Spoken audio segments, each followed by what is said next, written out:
اللہ کے اچھے اچھے ناموں میں سے ہم پڑھیں گے الناصر النصیر، اس کا معنی ہے مدد کرنے والا۔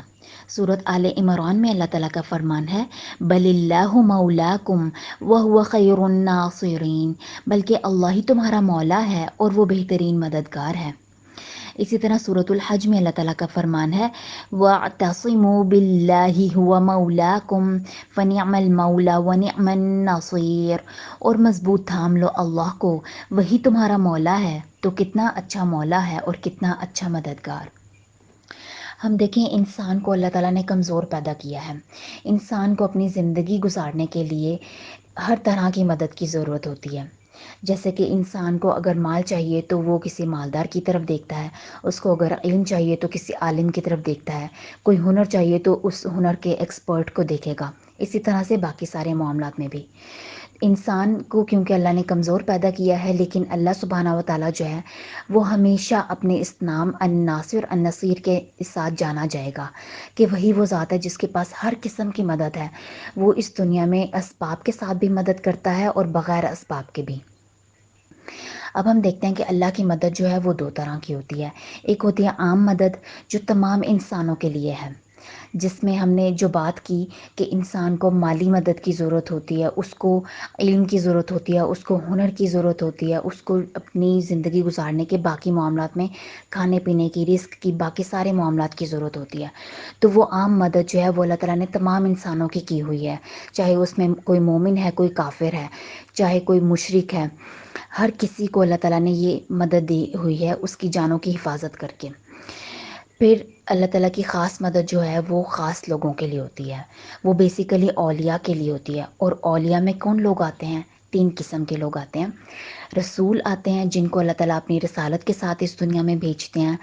پھر انبیاء کرام ہوتے ہیں جو رسولوں کے پیغام کو آگے پہنچاتے ہیں۔ اور تیسرے وہ لوگ ہوتے ہیں جو رسول اور انبیاء کے فالورز ہوتے ہیں، جو ان کی اتباع کرتے ہیں، ان کو فالو کرتے ہیں، یعنی کہ اہل ایمان یا مومنین۔ اللہ تعالیٰ ان کی خاص مدد کرنے والا ہے۔ ہم دیکھیں سورۃ آل عمران میں اللہ تعالیٰ کا فرمان ہے ان ینصرکم اللہ فلا غالب لکم وان یخذلکم فمن ذا الذی ینصرکم من بعدہ وعلی اللہ فلیتوکل المؤمنون۔ اگر اللہ تمہاری مدد کرے تو کوئی تم پر غالب نہیں آ سکتا، اور اگر وہ تمہیں چھوڑ دے تو کون ہے جو اس کے مقابلے میں تمہاری مدد کر سکے اس کے بعد، اور اللہ ہی پر مومنین کا توکل ہونا چاہیے۔ پھر اسی طرح سے سورۃ غافر میں اللہ تعالیٰ نے بتایا ہے بے شک ہم البتہ ضرور مدد کریں گے اپنے رسولوں کی اور ان لوگوں کی جو ایمان لائے اس دنیا میں بھی، اور اس دن جب کھڑے ہوں گے سب پر گواہ، جس دن ظالموں کی کوئی معذرت جو ہے وہ ان کے کسی کام نہیں آئے گی، اور ان کے لیے لعنت ہوگی اور ان کے لیے برا ٹھکانہ ہوگا۔ یعنی اللہ تعالیٰ کی خاص مدد جو ہے وہ اپنے ایمان والے لوگوں کے لیے ہے۔ اگر ہم اس بات پر غور کریں کہ مومنین جو تھے ہر دفعہ تو غالب نہیں رہے، بہت دفعہ ان کو شکست کا سامنا کرنا پڑا ہے، بہت سی جنگوں میں، ہسٹری میں بھی اگر ہم دیکھیں اور موجودہ دور میں بھی دیکھیں تو اس کا کیا مطلب ہے کہ اللہ کی مدد مومنین سے ہٹ کر کافروں کے ساتھ ہو گئی؟ بالکل بھی ایسا نہیں ہے۔ اللہ کی مدد جو ہے اپنے نافرمان بندوں کے ساتھ بالکل بھی نہیں ہوتی۔ یہ بیسیکلی اس لیے ہوتا ہے کہ اللہ تعالیٰ مومنین کو یا تو آزمانا چاہتا ہے، ان کے ایمان کو مزید نکھارنا چاہتا ہے، اسی لیے ان کے اوپر کافروں کو مسلط کر دیتا ہے۔ اور بعض اوقات یہ ہوتا ہے کہ مومنین کی سزا کے طور پر کافروں کو ان کے اوپر غالب لے کر آتا ہے۔ بہت سے معاملات میں انسان جو ہے کوتاہیاں کر جاتا ہے، ان کی کوتاہیوں کی سزا کے طور پر اللہ تعالیٰ کافروں کو غلبہ دے دیتا ہے ان کے اوپر۔ اس کا یہ مطلب نہیں ہوتا کہ کافروں کے ساتھ اللہ کی مدد ہو گئی۔ اللہ کی مدد جو ہے وہ عام تو سب کے ساتھ ہے، لیکن خاص مدد جو ہے وہ اپنے مومنین بندوں کے لیے ہی ہے۔ جیسے کہ سورۃ البقرہ میں اللہ تعالیٰ کا فرمان ہے کیا تم نہیں جانتے کہ بے شک اللہ کے لیے بادشاہت ہے آسمان و زمین کی، اور نہیں کوئی تمہارے لیے اس کے سوا کوئی بھی دوست اور مددگار۔ ہم دیکھیں اللہ تعالیٰ اتنی بڑی اتھارٹی ہونے کے باوجود بھی ہر طرح کی مدد دینے کو تیار ہے۔ اللہ تعالیٰ کے لیے بادشاہت ہے آسمان و زمین کی۔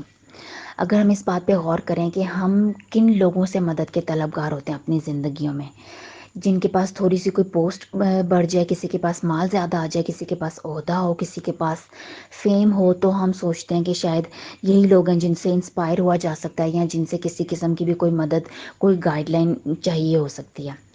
جبکہ ہمیں اتنی بڑی ذات کے اوپر بھروسہ کرنا چاہیے جو ان ہستیوں کا بھی مالک ہے، جس نے ان کو پیدا کیا ہے، جو آسمان و زمین کی بادشاہت کا مالک ہے۔ تو ہمارا توکل، ہمارا بھروسہ اسی کے اوپر ہونا چاہیے، اور اسی کی طرف ہمیں دیکھنا چاہیے کہ وہی وہ ذات ہے جو اسباب کے ذریعے بھی ہماری مدد کر سکتا ہے اور اسباب کے بغیر بھی۔